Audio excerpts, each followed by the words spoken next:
One more round of warm, loud applause for our performers, for Tiffany, the band members, all our amazing student dancers.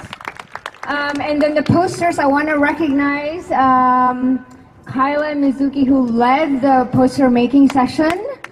And those posters are beautiful, and I'll have them talk about that a little bit. Kyla, maybe she'd come up and tell you about it in a second. And it is part of this project. So this is Refugee Re Enactments, and this is one of the elements of this project.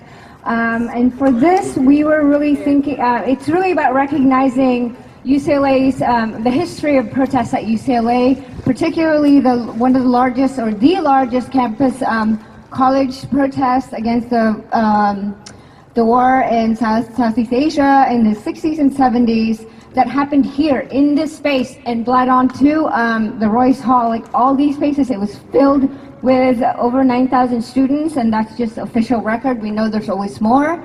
So that this is part of the impetus of this project. Again, my name is Lucy Burns. I'm a faculty member in the Asian American Studies Department. Thank you. And so we'll get started with this brief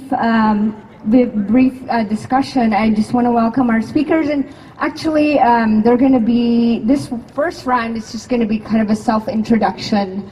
So you'll get to hear more about what their, how their work is relevant here and what they do.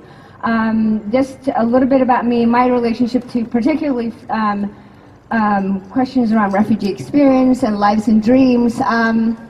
I've worked, actually one of the first theater projects that I coordinated was a youth theater project in Western Massachusetts, working with Cambodian students, youth, Puerto Rican, and Vietnamese refugee students who come from, or young people who come from refugee communities and families.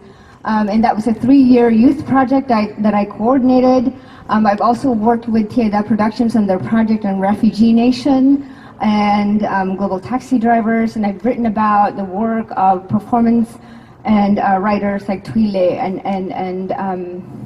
that's exploring the question and lives of refugees, and particularly about how that interrupts this progressive view of refugee lives, as if, you left someplace and you went to the journey, you came to the United States, and then you settled. So that is all sort of what I'm trying to unpack, that it doesn't end with the successful arrival here in the United States. Now I'll pass on the phone to Dr. Jolie Chea. Hi everyone, I'm Jolie Chea. I'm currently adjunct faculty here at UCLA. I teach in Asian American Studies, and I'm currently teaching a class in the General Education Interracial Dynamics cluster. I was a student here 10 years ago, where I was witness and participant to many memorable actions and student-led protests, one of which includes the 2010 protests against Schwarzenegger's budget cuts, right? When students took over Campbell Hall and put up laundry sheets, or put up bed sheets and spray painted these bed sheets and renamed that hall Carter Huggins Hall. And if you don't know that history, I highly recommend you look it up. I did my PhD at this other school in Los Angeles, and I'm here now, but my research focuses on how Cambodian refugees have been incorporated into the U.S. body politic. My parents came to the U.S. as refugees from Cambodia in 1979. I grew up here in Los Angeles, and so this place is the city and everything in it, everyone in it is really important to me, and has been formative in what I do in my day-to-day life. And I'm really honored, and I feel really privileged to be up here today. Awesome. Give it up for Dr. Chea.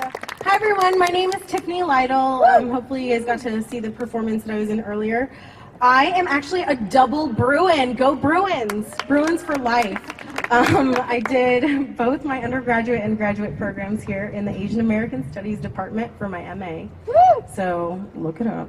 I'm now a lecturer at UC Santa Barbara. I teach in the Asian American Studies Department, teaching Asian American pop culture. My research is in Cambodian American cultural production. So I like to link how the Cambodian diaspora has created art and what what concepts surround their art making, why they create art. And I mean, I guess I should say I'm half Cambodian. Hi, my mother was a Cambodian refugee, and she came to this country in 1981. So I would like to pass off the mic to Dr. Thu-huong Nguyen-Vo. Woo! Hi, my name is Thu-huong, and I teach here in Asian Languages and Cultures and Asian American Studies. And of course, I come from a refugee family as well, with this refugee history that goes back to the U.S. involvement in wars in Southeast Asia. And my research right now, my work right now, part of it has to do with refugee memory, the ways in which remembering and forgetting is organized. But also a small part of my work also deals with the intersections between the radical movements in the 1960s, including the Black Power movement, and how that intersected with Asian radicalism coming out of the colonial context. So I'm like so excited to see the Tiffany's project like evolving over the course of her graduate work here, but also the performance today is just so amazing, and I'm just kind of blown away. I'm still kind of recovering from that. So.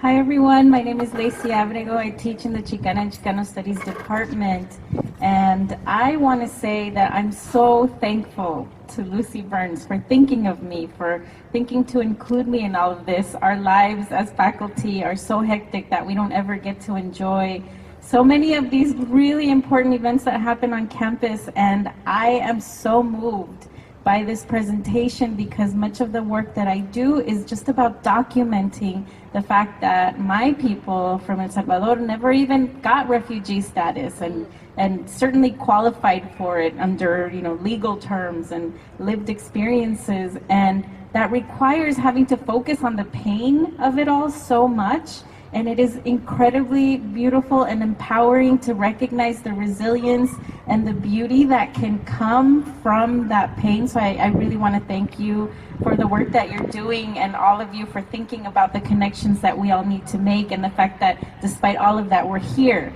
and we're making really important, beautiful things out of that pain.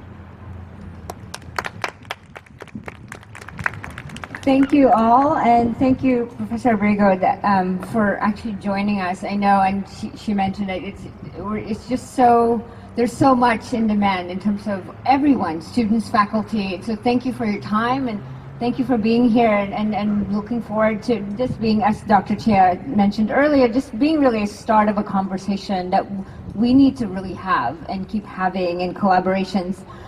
Before I have a very simple question to start with our panelists. I want to also just let you know that in the program there's an incredible amount of supporters for this project. It wouldn't be happening without any of these, and I can't take the time right now to acknowledge all of them, but there's individuals and units that really support this. Please take the time to read that and acknowledge the kind of support for this work. Real quick though, can I ask Kyla Worrell to join us, which she'll tell us very quickly about the posters and her reaction to the program, to the piece, and maybe that's what we'll start with. So Kyla will tell us what major you are and what did you do. Yes. So I'm a second year Asian American Studies and World Arts and Cultures double major. What interested me in this program, I am Japanese American. I don't have relationships to refugees, but it is a very important topic. And I as well have a lot of friends who are Syrian refugees from Germany. So that's kind of my connection to this project. But in making the posters, we did a lot of looking into photos of protests, mainly in the 1970s and 1960s. And so a lot of things came up, a lot of posters about Get Out of Vietnam, a lot of posters about a lot of wars and things like that. And I guess for me, what was very impactful is seeing how, like, 50 years later, how the United States still is in war. And yeah, so I guess it's kind of with the posters how that came out. Yeah. Thank you, Kyla. That's great. Yes, I just want to mention, thank you so much, that that this is actually an ongoing research project. It's part of a project that Dr. Chea and I are leading called 100 Years of Protests at UCLA. We know we're celebrating the centennial of this campus, and we wanted to have something quite different from what the rest of the celebration might look like. So, but now I just wanted to I know you started, Thu-huong and Leisy already started with their response to the performance. So anything from that, and again, always feel free to connect it to your wonderful research work.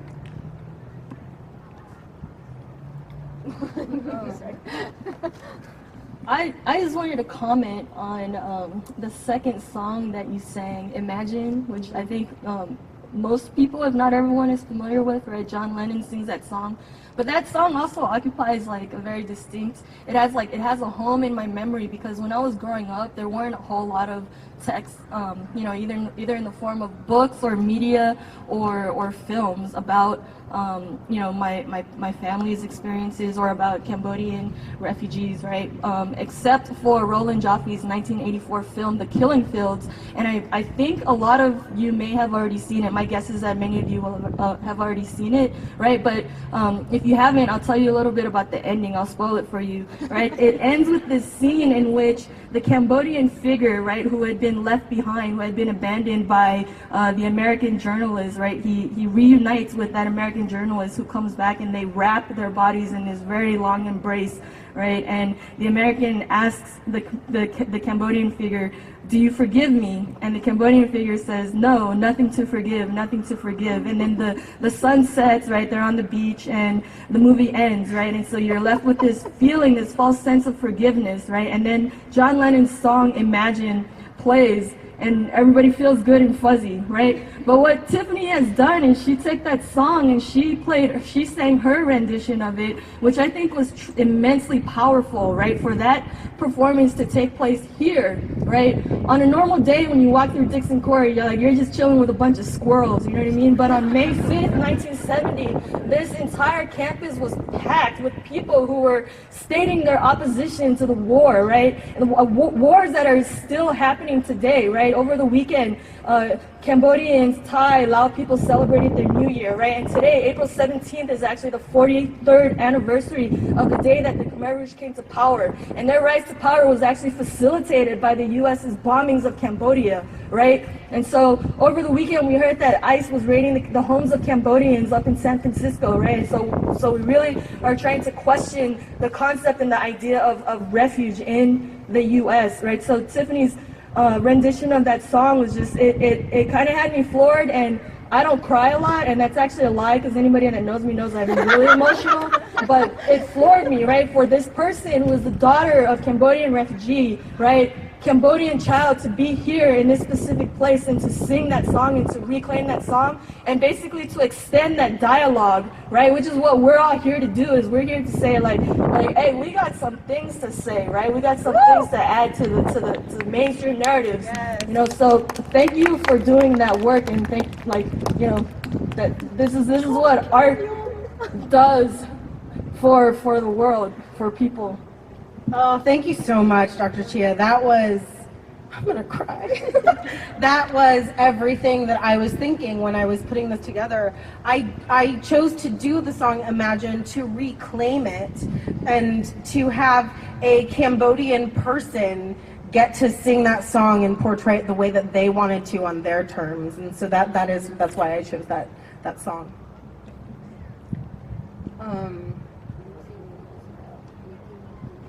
Oh yeah, so I'm going to talk a little bit about making, or just coming up with like the pieces for this show. I wanted to start off with this song We from my record Cambodian Child. It's an EP that's online. It's available on iTunes and Spotify, everywhere. We is about so many things. It originally was about why people produce dance and art despite the fact that in the Cambodian genocide during the time of Pol Pot, artists were persecuted and killed or starved. So I wanted to start off this piece with a piece that was inspired from the genocide, from that time. And then the piece evolves. There are different voices, there are different generations within that piece. The piece evolves to talk about how we, as the children of these refugees, remember or learn about our parents' stories and how we share and how we kind of feel about those stories. And it even will kind of jump into the voice of the Khmer Rouge as well, on the parts that said, like, dance for me, sing my songs now.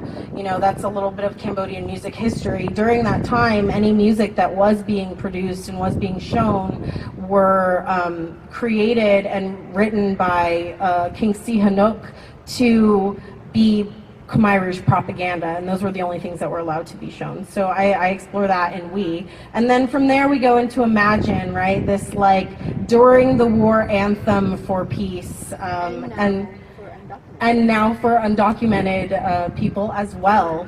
And so I wanted to reclaim that.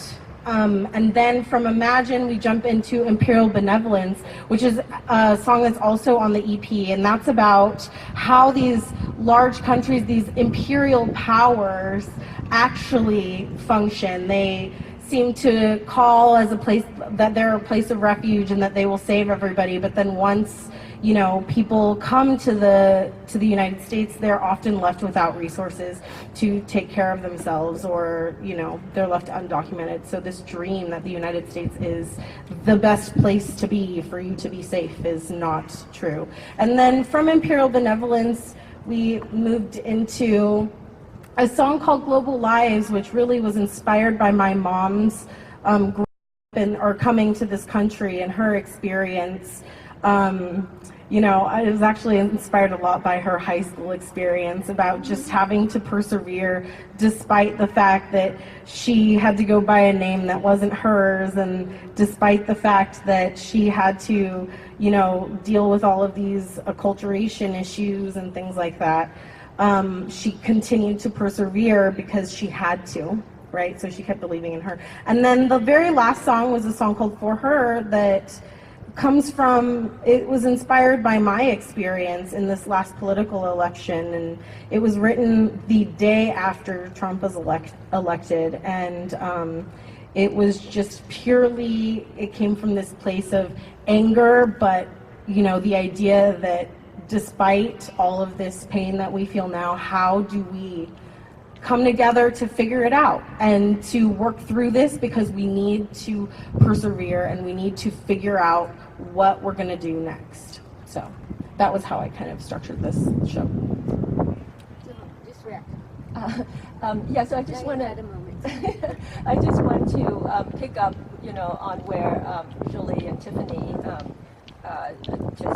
just sort of like evoke for us. So you know, to me, the fact that, you know, Tiffany reclaimed this song of Imagine, right?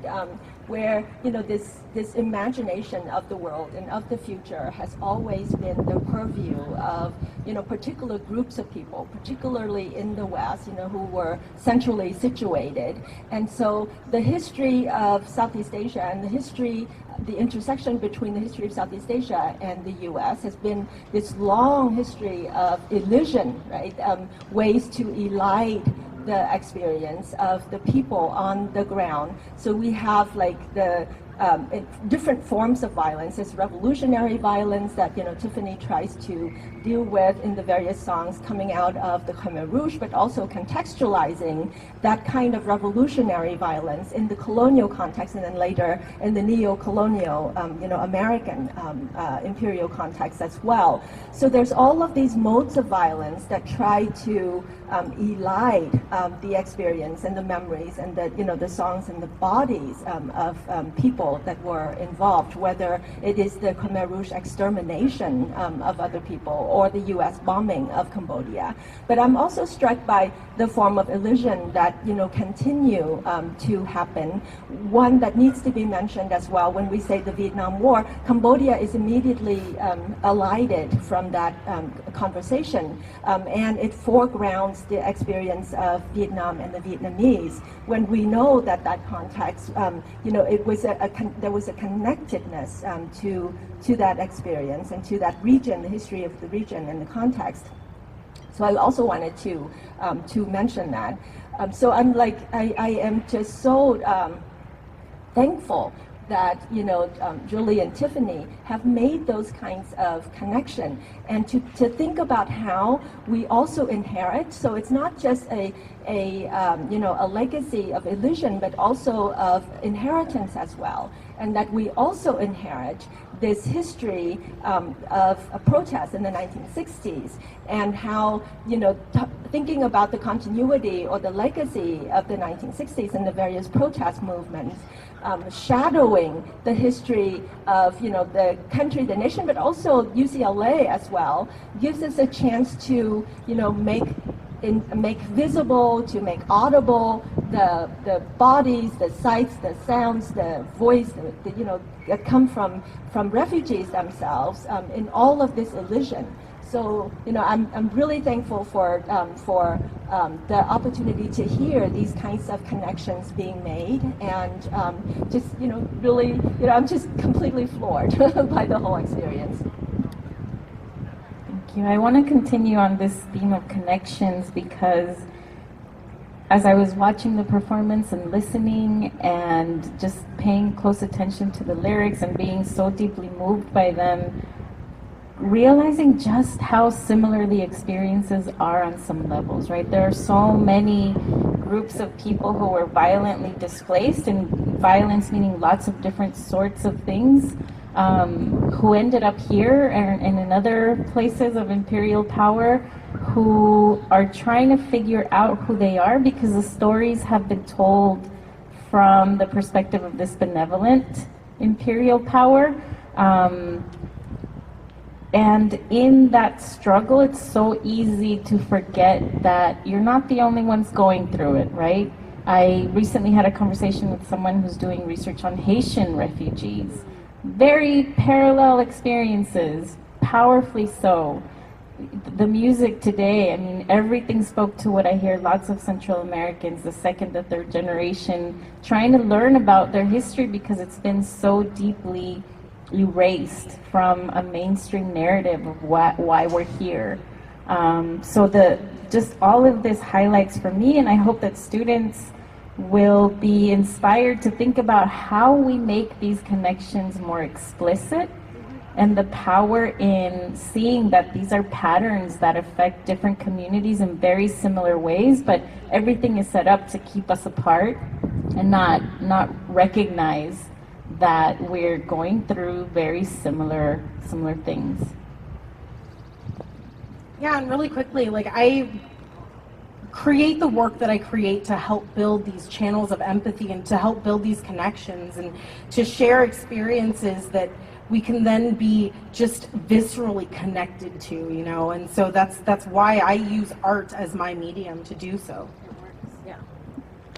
I also just wanted to add that I am part of what I've researched and written about and worked with artists and do artistic work myself is to really, in this particular case, really thinking about one of my chapters in the book I wrote is about Miss Saigon, and and that story is about Southeast Asian War, but really to ask the question of what is the role of the Philippines in that, especially because in the Miss Saigon, I don't know if maybe some of you have heard of a musical called Miss Saigon.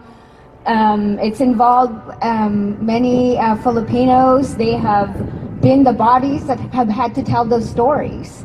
But I didn't want to just disappear that kind of artistic labor. What does it mean to be Filipino, to perform this war story? And so going back, there's many Filipino scholars have written about U.S. war in the Philippines at the turn of the 20th century and called it the first Vietnam. So I asked the question of why is it called the first Vietnam as opposed to Vietnam being called the second Philippines, that war. So I wanted to sort of just poke holes in that, but really put forward the labor of artists, and particularly, again, the burden of how Filipinos have had to carry that burden of performing this story about Miss Saigon. But now it's even with more like incredible commitment and just honor and humble to work with artists, Cambodian American artists, Southeast Asian refugee communities of artists who are now emerging, and I'm in a place where I can support that and be a partner of. And that's really what I'm really so honored by, to be part of this project, and why I wanted to do this project. And also because I came into people like Dr. Chea and Tiffany, who are just incredibly amazing, right? Please clap. Thank you. So yeah, so that's really, I wanted to bring that in terms of like finding connections, and really not just sort of these loose connections like, oh, we're all Asians or all this and that, but they're actually political questions that we need to pursue, right? If you're from Japan, what's the role of Japan during that particular war, right? So I think there are many ways of points of entry here that we can commit politically, that, you know, yeah, we need to keep asking and doing something about. I don't want to leave without notes. I want to have Jolie actually and Tiffany to say a couple more things as a way to close this. And if you have any questions, please come up to us afterwards. Sing a song. Yes, I wanted to thank you all for coming out on a very beautiful Tuesday afternoon, and just continue to think about, for all of us to think in community collectively, right? As UCLA celebrates its centennial anniversary in 2019, right? As UCLA celebrates 100 years of growth and accomplishments and all the wonderful things that it has done, right? But also to think about the history of student activism and political protest and how that has shaped the university that we are at today, and the surrounding communities. Yeah, I just wanted to end this on some thank yous. I really wanted to thank Francesca Breze for setting us up with these amazing 360 cameras. So if you guys are interested in seeing this, it'll be on YouTube at some point. So you'll definitely get to see that. And her partner Jonathan over there, hey, thank you. Wanted to thank Rylan Talamo for setting up the sound for us and being an amazing sound engineer. And I wanted to thank the band who has had to deconstruct and go, and the dancers who had to go to class. So the life of an artist / student, right? It's real. And I really wanted to thank all of you panelists for coming up here and participating in this event. This could not have been done without your support, so thank you so much. And to all of the different departments, Asian American Studies, Asian Languages and Cultures especially, that has really helped support us in this endeavor. And to all of you guys who have stuck around through this panel and have come for the performance, thank you so much, so much for coming out. I really thought I would be chilling with the squirrels and singing to them today. So thank you guys for coming out. If you have any questions about anything, please come see us. Yeah, and we're gonna deconstruct, and we're gonna hang out for a little bit. So yeah, thank you guys so much.